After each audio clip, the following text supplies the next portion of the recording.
درود به همکارای گرامی. فلزیاب تصویری کوینیکس مدل پیز 110 ورژن 2023 تنها فلزیاب تصویری در جهان که بالانس لیزری کراس داره که این سیستم باعث میشه حذف خطا و حذف ذرات به صورت بسیار دقیق انجام بشه.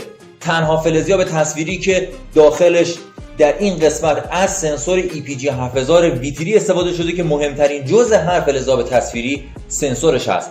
تفاوت این سنسور با بقیه سنسورهایی که کمپانی‌های دیگه نصب میکنن اینه که 12 آنتن مایکروویو بسیار دقیق و ریز روش تعبیه شده که خطاها رو تا حد صفر کاهش میده.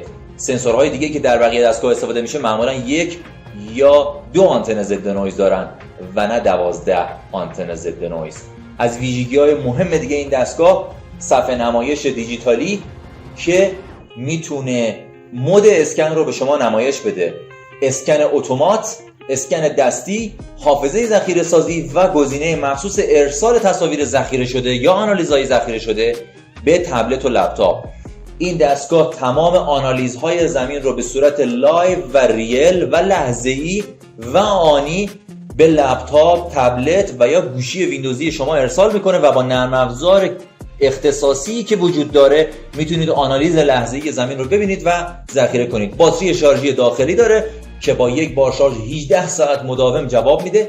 7 سال گارانتی شرکتی داخلی و بین المللی در سراسر دنیا و مهمترین گزینه‌ای که در ایران اهمیت داره استعلام اصالت.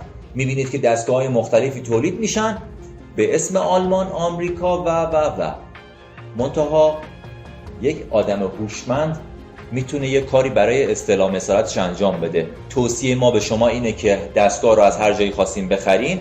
برای اطمینان بیشتر میتونید با شماره تلفن ثابت خود کمپانی کوینیکس یا هر برند دیگه‌ای در ایتالیا یا هر کشوری تماس بگیرید.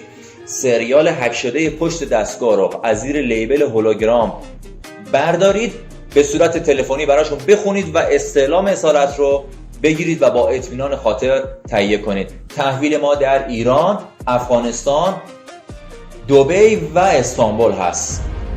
شاد باشید.